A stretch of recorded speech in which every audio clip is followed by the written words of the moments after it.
Well, David, I've spent some time looking back at some of the video we had, press conferences from the very beginning. I think in looking at it, the one thing I noticed the most is you just seem so shocked. What were the feelings standing there initially when all of this began? You mean like starting when they were allegedly carjacked or after she confessed, or? Right. When they were initially kind of carjacked. Disbelief and that, like, surreal, this can't be happening. And then it was, well, we gotta find them. Whatever it takes, we gotta get busy, we gotta find them. What do you remember about Susan during those 9 days where you were looking?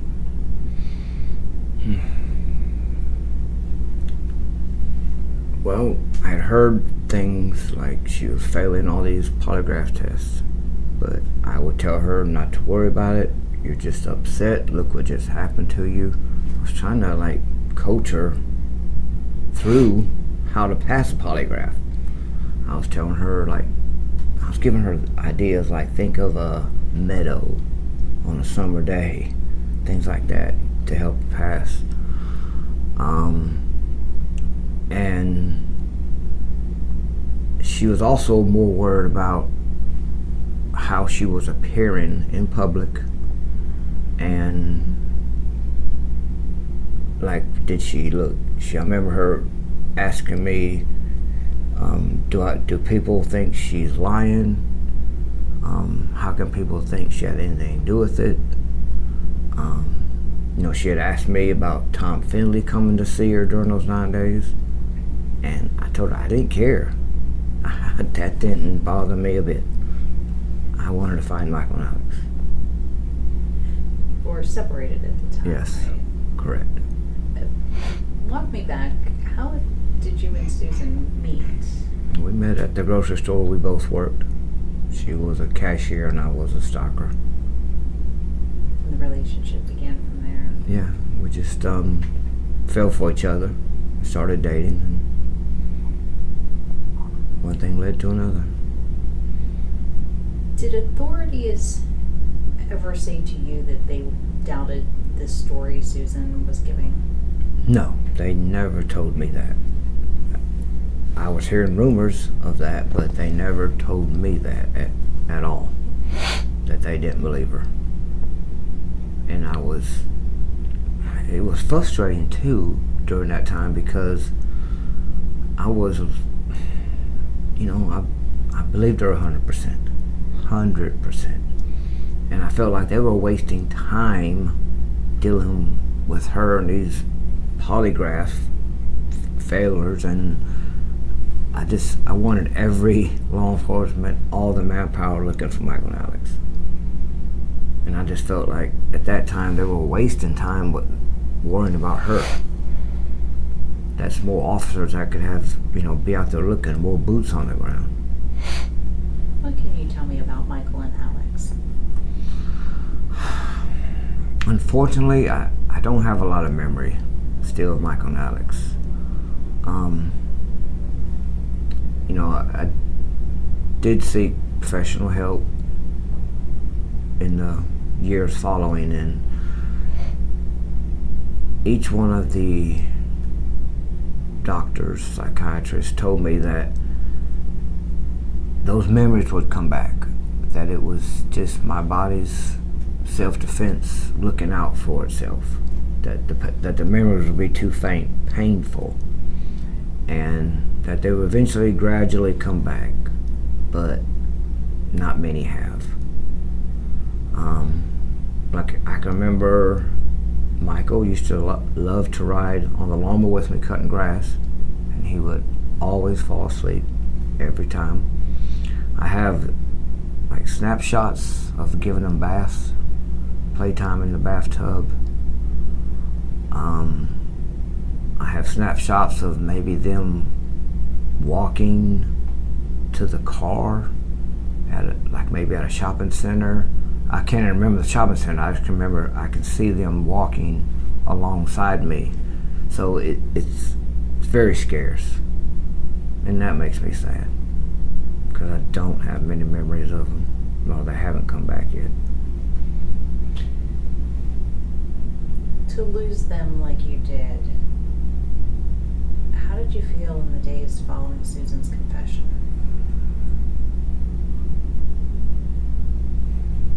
I didn't understand it.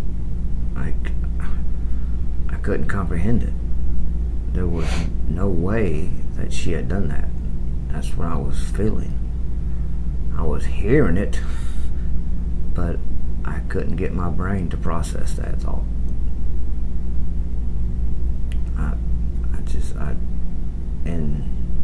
And the thought of that they were gone forever, that was even harder to process, that I was never going to see them again. Plus you were only, 23 at the time? 24. 24. Yeah. So young. Yeah.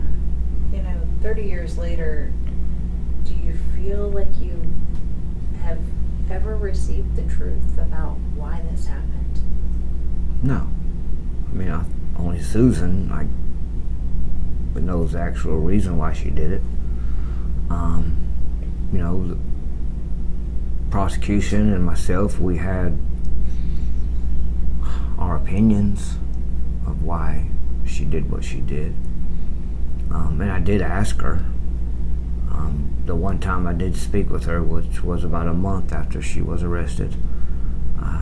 Saw her in Columbia, South Carolina, at a prison where they were keeping her, and we spent about an hour together. And I did ask her, and her reply was, "I don't know."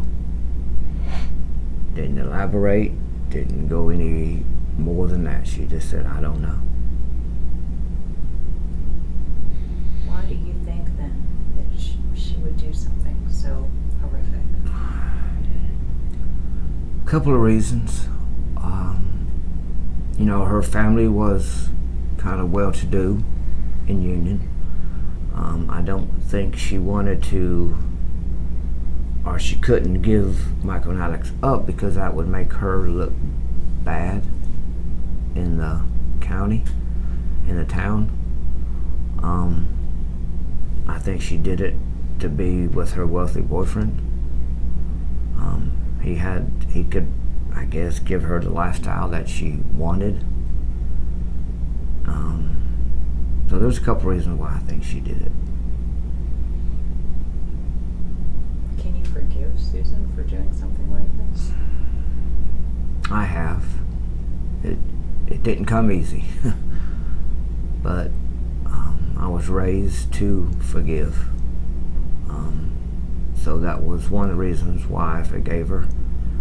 And the second reason, I guess, would be because only carrying that anger and hatred around for her was gonna consume me.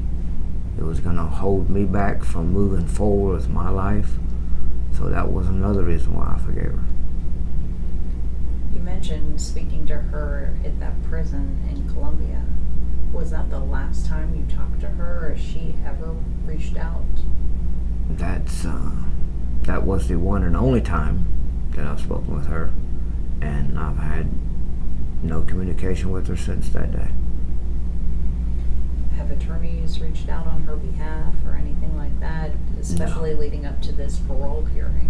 No, I haven't had anyone trying to contact me on her behalf. No one. Do you remember what the last thing you said to her was? No, I don't. I don't recall. Anything else you want to share about that conversation with her?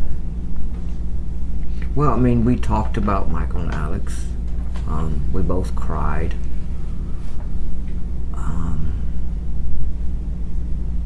And she did say she was sorry for what she did, but then and up to this day, I don't think she really meant it or that it was heartfelt, because she said it such a casual way. She said, her reply was, when I asked her why she did it, she said, "I don't know, but I'm sorry. And it was just as casual as that. So it didn't really, I didn't really feel like she meant it, that she was truly sorry. Do you plan to attend her upcoming parole hearing? I absolutely will be at her parole hearing for sure. That could mean you might see her again, be in the same room with her again. What are the feelings around something like that?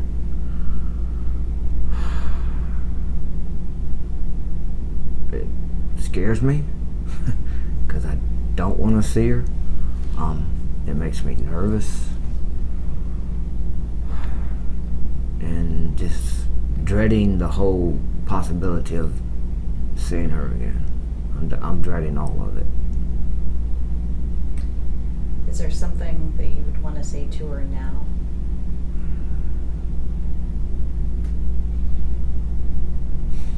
Nothing that I want to share,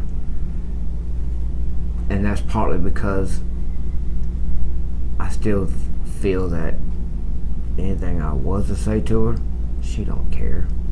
It wouldn't matter to her. It's always been about Susan with her. It's always been about herself. I don't really think she would care what I had to say.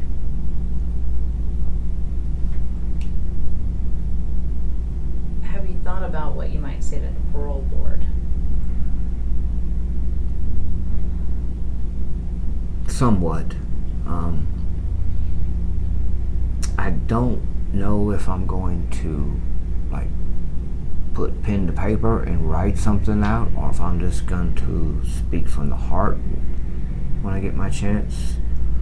But I just want them to know that letting her out, that would be a grave injustice to Michael and Alex. That she doesn't deserve to be free ever again. And I want them to understand that you know, not even so much as it would affect, you know, my life and people in my life, other members of her family, but just what it would, to me, what it would reflect on Michael and Alex, how it just would be an injustice to those two little boys for her to be let free. During the trial, I think you made kind of an impassioned plea for her to have a harsh sentence. Now that we're coming back to this 30 years later, has it been enough time? Well, you know, the solicitor, Tommy Pope, we talked about it before the trial began, and we agreed both to seek the death penalty, which we did, but, you know, the jurors felt different, and, you know, we respected that. But just 30 years for taking 2 lives, and it was done maliciously, with malice and forethought.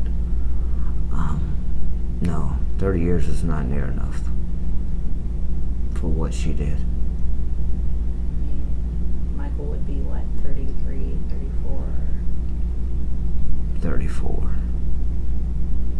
And Alex would be 31. Yeah, they didn't really get a chance to experience life. No, they did not. She took that away from them. Susan doesn't, I don't know if she even comprehends or again cares of the damage that she has done. And the number of lives impacted. Right. It's not just her life, your life. So many people's lives. Aunts, uncles, grandparents. I don't think she has a clue of how much damage she done. Someone told us that she maybe had a picture of Michael and Alex in her prison cell. That was something that maybe you didn't want to happen. That's the first I've heard about that. Oh, okay. So I can't speak to that. Okay, that's what, I wasn't Yeah. sure whether that was correct or not. Yeah, I've never heard that before, so. Of course, you have family and friends that you're leaning on. How much are you leaning on them during this time as this parole hearing comes up? A lot. And probably more than I even let them know. Because I don't want to bother them. They've got their own maybe anxiety or fears of the parole hearing themselves, so I don't want to burden them, but I lean on them more, I guess, emotionally and mentally than they probably know. And of course, I know Tiffany has been a rock for you. Yes, she has. How are you helping him through this process? I just try to be there and just listen and just be there for him for whatever he needs. Some days it may be just to let him be a sounding board, and other days it might be for me to tell him what I think, and give him my advice back. But most of the time it's just being a sounding board, because over the years he's had his own thoughts about everything, and there was no changing the way he was thinking about those, that certain issue. So, just supporting him in whatever, he wants done to do. Do you lean on her then? I do lean on her. Very much. Probably don't tell her enough how much I appreciate her, but I do lean on her a lot. You talked about moving forward with your life. You all were married in 2003, Yes. Mm-hmm. and you have a family of your own. We do. We have a daughter together, and then I have a son by another female. But so I have 2 more children, yes. And then we have one together. Are there good days, Tiffany, or are there bad days? There's both, but the not so many bad days anymore like there used to be. However, with this parole hearing coming up, I think it has been stressing him out more, and I wouldn't really call them bad days, but stressful days.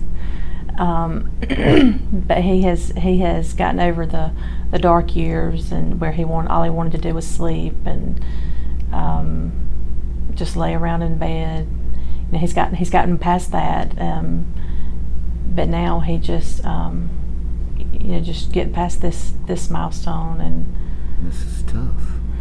I told you, I'm scared to death of seeing her. I'm scared to death she might get out. It's a lot. I mean, that's the fear, is that the parole board would maybe hear the plea and consider it. What are you worried about? I'm worried that they'll have sympathy for her. I don't know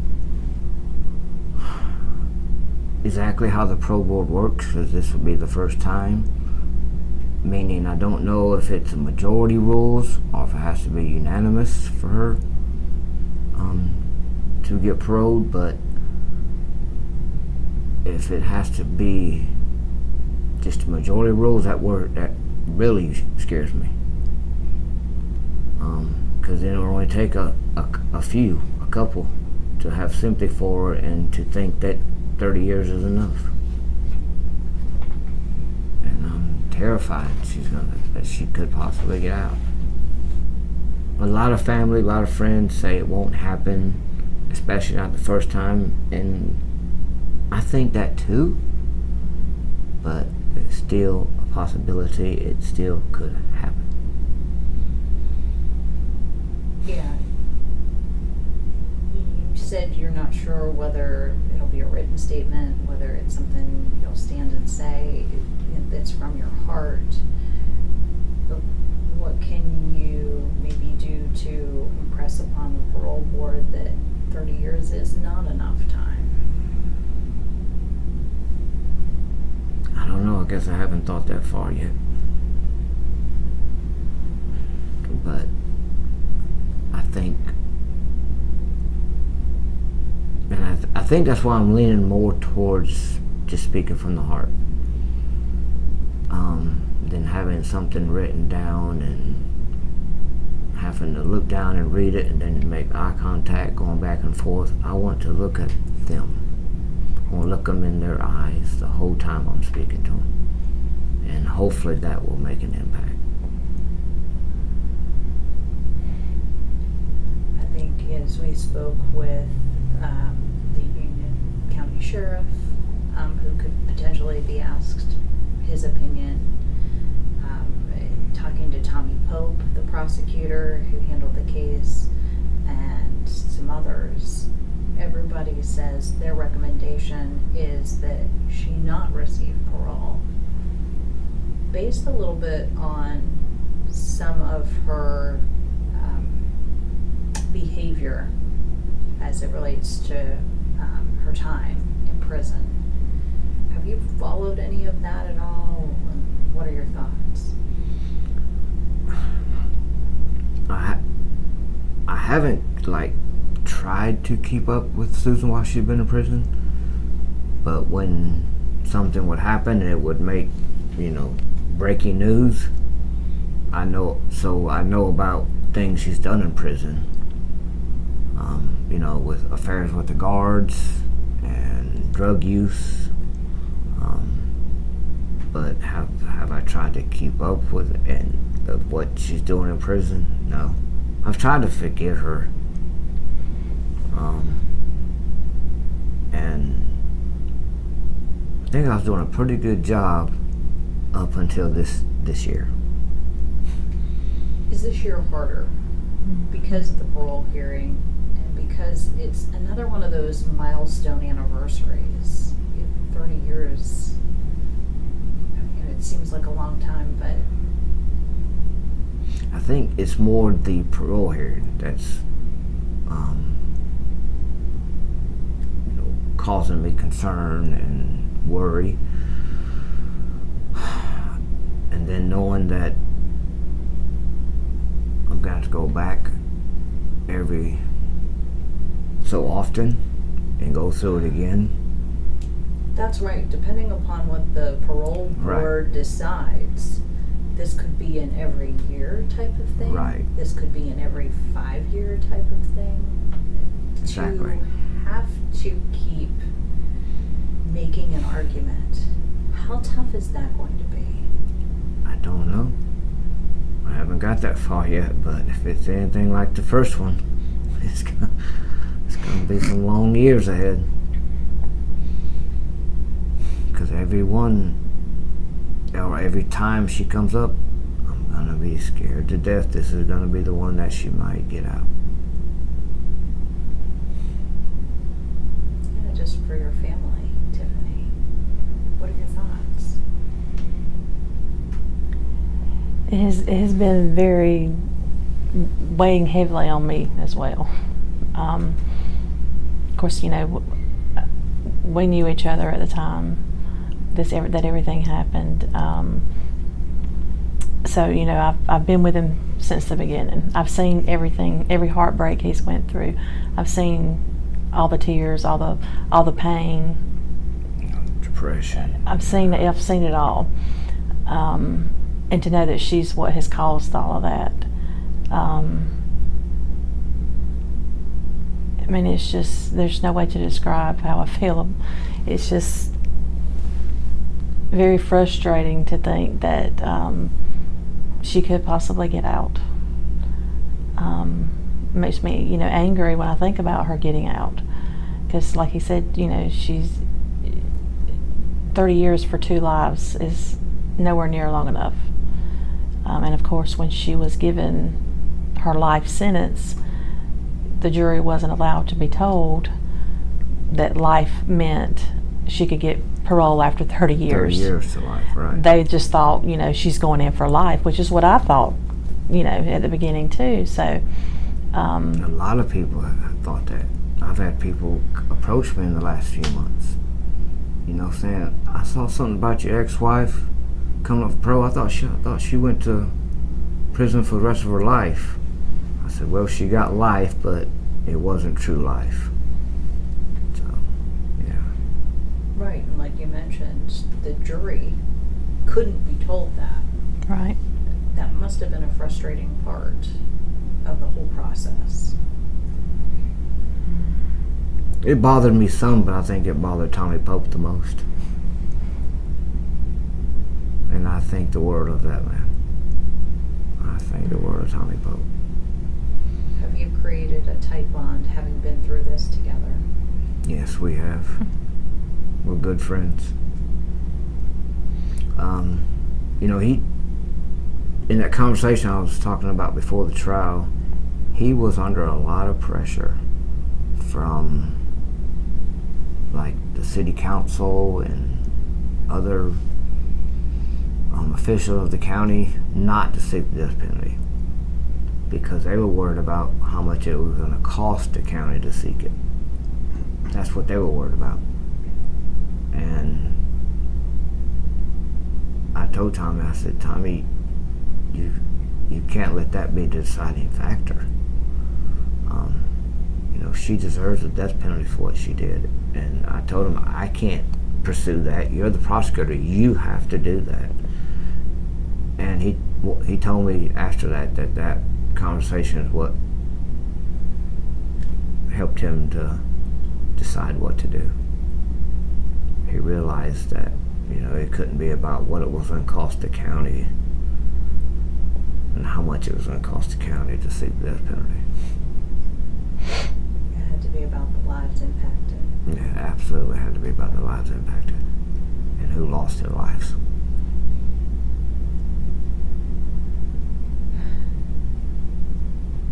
Knowing that starting this year, then it could be an every year thing. It could be, and I wasn't 100% certain.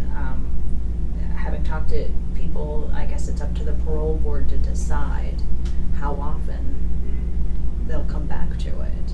No, I've heard that it's based on what the person did too. Okay. That has something to do with it, or has some play in how often they'll come up for parole. Okay. So, well, I guess we'll find out soon. It's something that never ends for your family, though. No, it doesn't. And going back to what I said, she has no idea what the damage she has caused. And it just keeps going. Going back to something he was saying, for the last 30 years, we've not mentioned her name. Her name has just been, and we don't think about her. She's in jail. She's she's being taken care of. Michael and Alice is who, we want people to remember. Remember Michael and Alice. Don't remember their mother.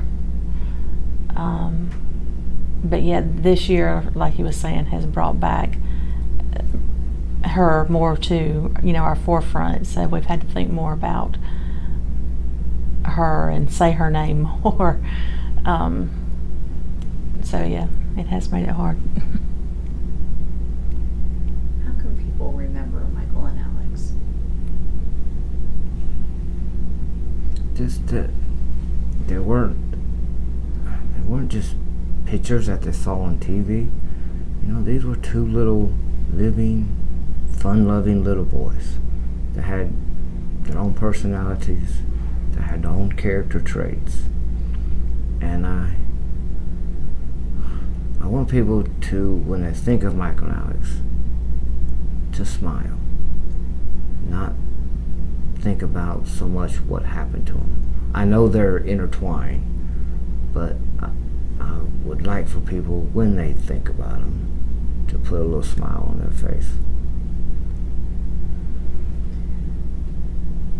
Is there anything you want the public to know, just, going forward, and as the spotlight comes back on this case a little bit this year because of the parole hearing, that maybe they're not aware of, even though this What you mean? case got so much attention? I don't know what you're asking. Is there anything you just want, like, the community to know? Is this comes about more over the next month, it maybe gets talked about a little bit more, that maybe I haven't asked, or, you just want them to be aware of?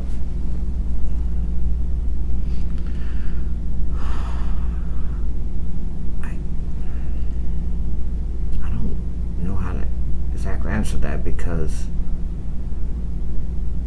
I want to say to the public that feels she should stay behind bars to reach out to the parole board in letters or emails. But then that makes me also want to be fair about it. And for the people that do think she wants to get out, well, they should have their right to speak too. So it's like if I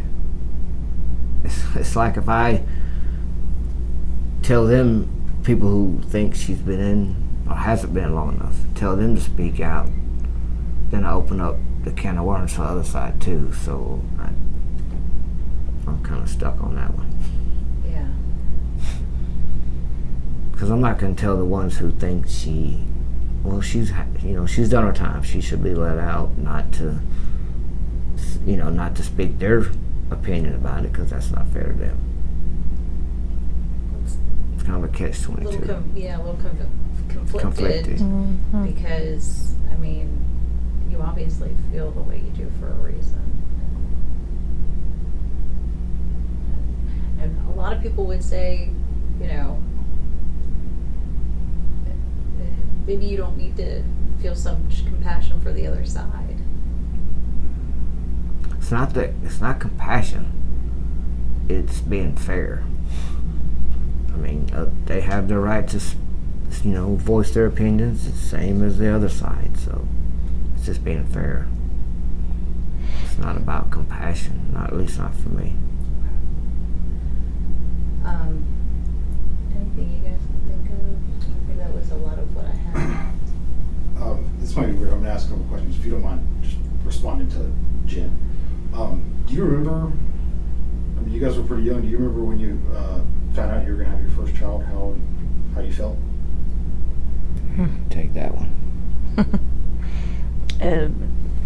When we found out that we were going to have Savannah, it was just overjoyed for me, because I've always wanted to be a mother, and I would have had several more. But and then he was excited when once he found out, and then the day that she was born, I think he formed a bond with her that was unlike any other. And he held her in his arms, and he promised her that she would never ever hurt, and she would always be loved, and he made a bond to her. And of course, I have a bond with her like no other, and that's why I had always, even before then, couldn't understand how a mother could take away their child. Didn't truly understand it until I became a mother myself. And once I had her in my arms, there was absolutely no way that I could ever harm this sweet baby. And now she may be 23, but she's still my baby.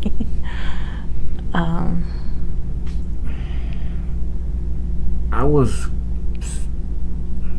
like she said, I was joyed, but I was scared too. Yeah. Because I knew I wasn't strong enough to bear another child, Yeah. even if it was natural cause. And that was in my mind during her whole pregnancy. But as she said, once Savannah was born and I held her, all that went away. Going back 30-some years, how did that differ for when you found out you were going to have your first child with Susan? What was that feeling like back then? No different. I was joyed when Michael and Alex were, when I knew they were coming. When I knew Susan was going to have them, I was excited. Looking forward to being a dad. Tiffany, what kind of dad is he? He's been a great dad. He's always, would get down on the floor and play. And then when she got a little bit older and wanted to paint his fingernails and toenails, he would let her do that and put pigtails in his hair. What little bit, if she could make one. But he always played with her and, let her be creative and do what she wanted to do. And then, he's been a good advice giver to her. She comes to him for advice a lot of times about things. And I tried not to be overprotective with her. Yeah. Because I knew that would possibly would happen pretty easily if I didn't make myself consciously aware that it could happen. So I had to make sure I wasn't overbearing because of what happened with Michael and Alex. We also felt that God knew to send him a girl after having two boys, and just to, I guess to make it a little different. Because not that she took the place of Michael and Alex, by no means. But I think she has helped to heal some of the wounds and give him back that feeling of being a dad.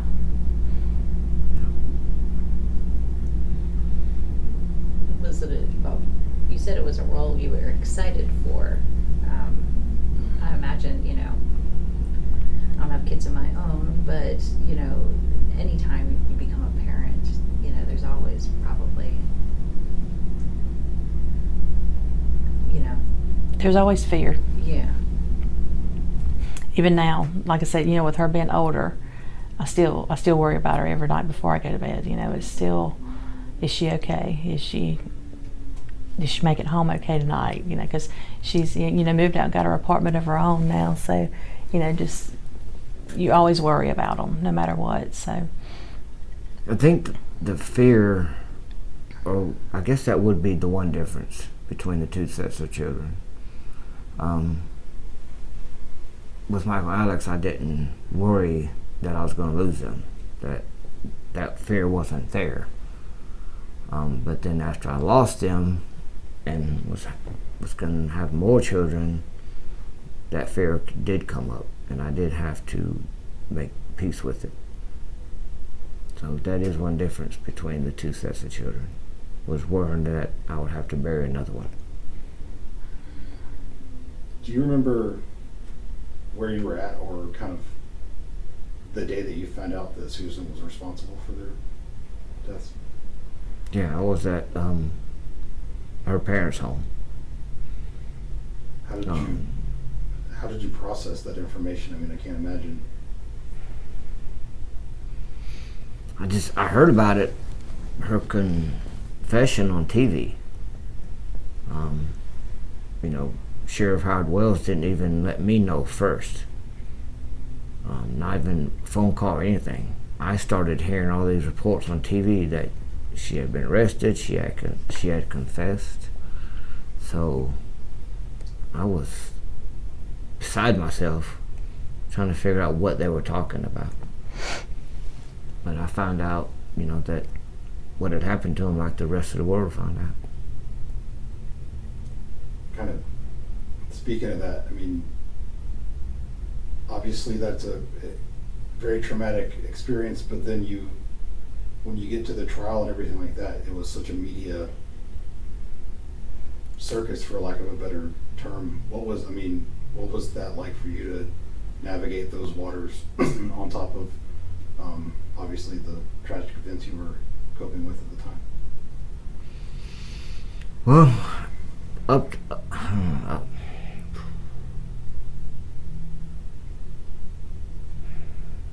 around that time, the trial and all that, it was, for me, it was just one day at a time. The media frenzy was out of control. I had them hiding in trees, they were hiding in shrubberies, they were chasing me in their vehicles. And that was very frustrating. But I had to, like, in my mind, I had to break it down and slow all that down, and I knew that they were just doing their job.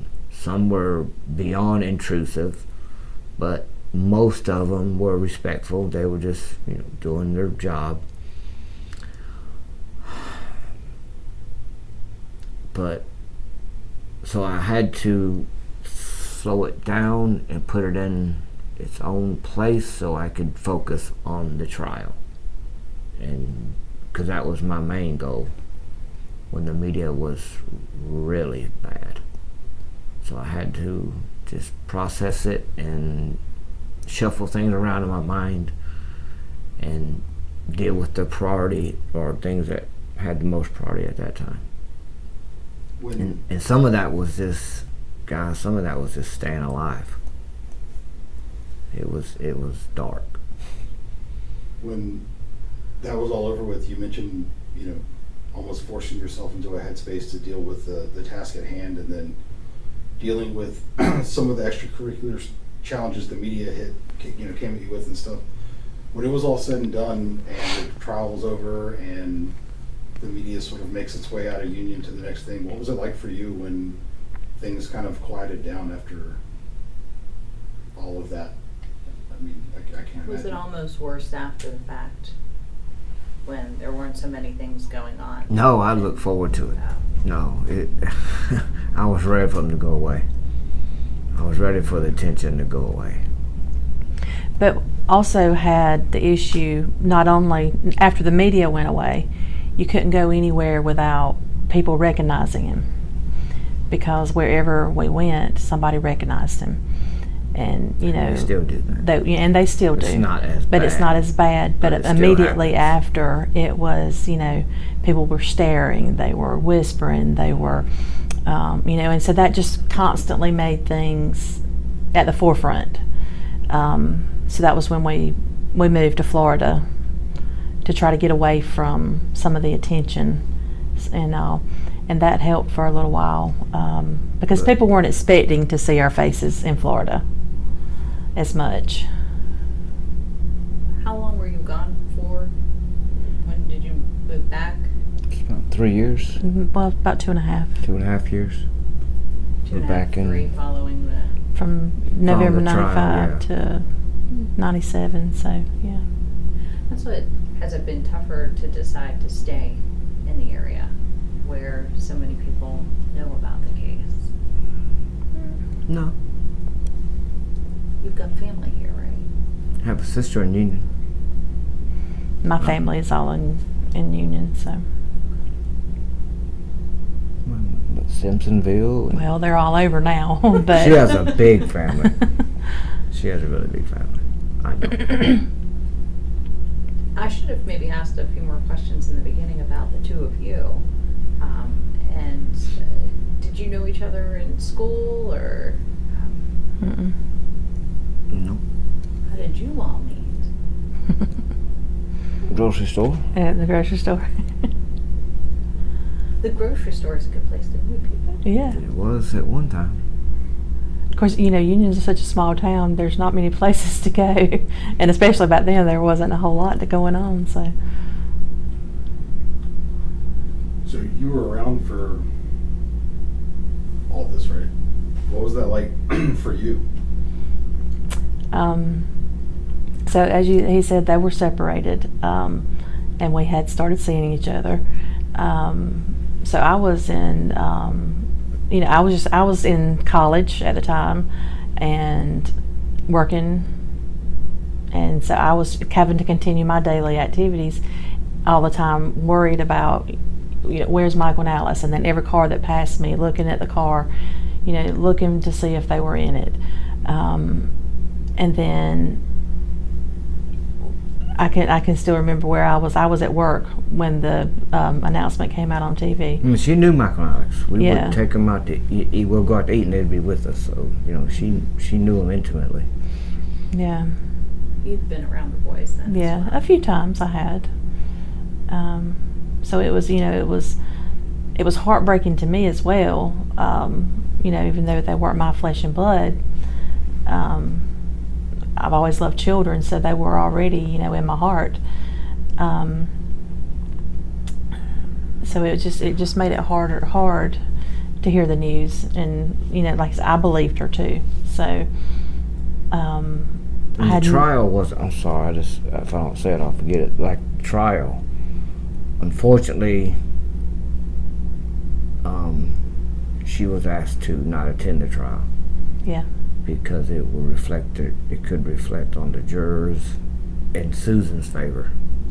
Because she was being labeled as the mistress. And that was hard for her, wanting to be there. Yeah. To support me, to support Michael and Alex. And she couldn't go. I mean, she could have, but she was asked not to attend. How did that make you feel? It was very hard to sit back and wonder what's going on. How's it going today? And then I didn't want to bombard him with questions when he got through that day, because it had been emotionally draining on him. So, I didn't want him to bring it all back up. So I would just take in what I could get from the news media. And then whatever he decided that he would want to share. Because sometimes he would want to talk about it, what happened that day, and then other days he didn't want to say anything. So, just I had to get it from the media what I could. As much as I hated the media at the time, because they were, like you said, I can remember one that they were sitting across the road and had a blanket over their head hanging out of their car, waiting on us to come out of his apartment. And they chased us on the motorcycle. And it was scary, things that they would do for us. So it made us, gave us a different perspective of the media at the time. And then, they've been more respectful over the years, and, it hasn't been as bad. But yeah, that was very tough times. This might not be an answerable question. How did you guys navigate that as a young couple? And, now here you are, decades later, still here. I don't know. Yeah, I don't know either. Like I said, I don't know how to answer that. We just figured it out day by day, year by year. I can't give you one answer. Well, we did this, or we tried this. No, we learned to have thick skin. That for sure. Now, one thing that did, it made him not want to be around crowds of people as much, because everybody would always, and he felt like he was being bombarded or Stared at. So he's more of a homebody, and still to this day would rather stay at home than go do something. Me more so than her. I like to go. I like to go do things. I like to go on vacations and things. We took a few vacations that he enjoyed, I think, but he was always ready to get back home. Can you ever truly escape it? I mean, I think as we were talking to people looking back at this case, that was the one thing people said, even on vacation, if somebody said, okay, where are you from? And they said Union, South Carolina, then they would ask the question, do you know Susan Smith? Right. Right. So I assume, like, I don't know, could you ever get away from it? Mm-mm. Totally? Probably not. Mm-mm. She's put a tag on Union, South Carolina for who knows how long. And it was so bad that at times, you know, I got to where I would say I'm from Spartanburg. I'm from Spartanburg, South Carolina, you know, outside of Greenville, which that's where, you know, we do live in Spartanburg now, but there for a while, that's what I would say to people when they would ask it when I was out of town, because I didn't want them to ask. And then, you know, still, like at work, if new people come to work with me that don't know who I am, I don't ever tell people who I am. Sometimes it'll come up, you know, certain things will come up and they'll say certain things, and over the years at my job, they've said things and it would be like, so, it has, you know, made that, I hope you can edit this, so I'm getting my thoughts all mixed up, but It makes it tough. it does. But yeah, I never would come out and just tell people when I would meet them, you know. It's not something to brag about. Yeah, it's not. It's something that you want to tell people, but then something will come up in conversation, and they'll go, you know, oh, you remember that Susan Smith woman? And I'll be like, yeah. But you know, I still get people, heartfelt people, that come up to me and tell me that, you know, they still pray for me. They still think about Michael and Alex.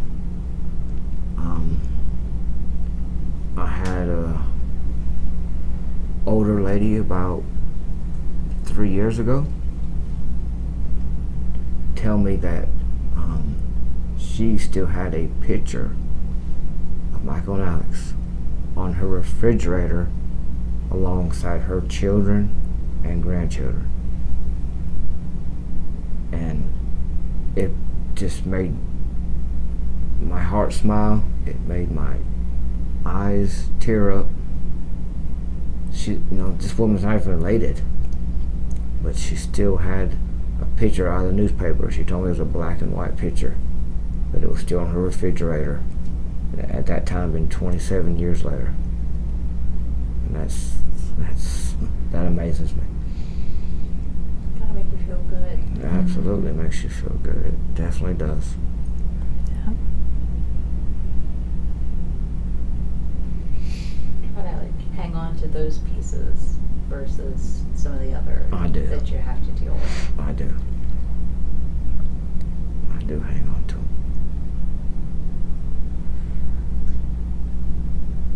I think that's all I have. Is there anything you want me to include that I didn't ask, or? Well, this was a pretty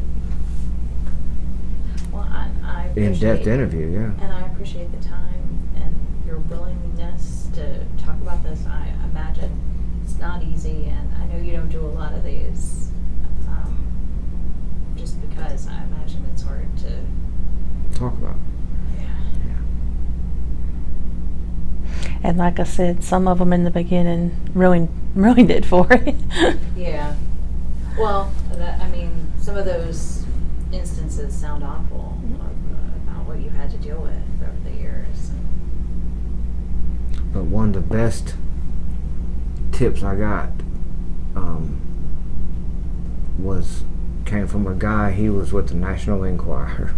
We all love them.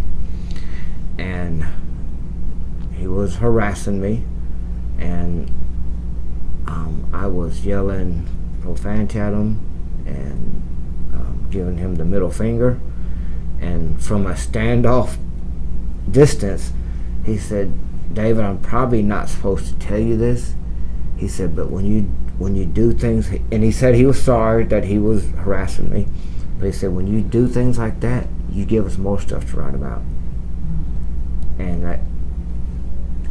that made sense, and that was the last time I did that to anybody in the media. because Yeah. I realized what he was saying. He helped me. He did. He said, when you do that, David, he said, he said, I hate doing this to you. Like, I hate doing this to you and treating you like this, but it's my job. He said, but when you do things like that, you give us more stuff to write about. So I appreciate to this day him telling me that, because it changed from that day on. Yeah. Being aggressive towards paparazzi or people like that.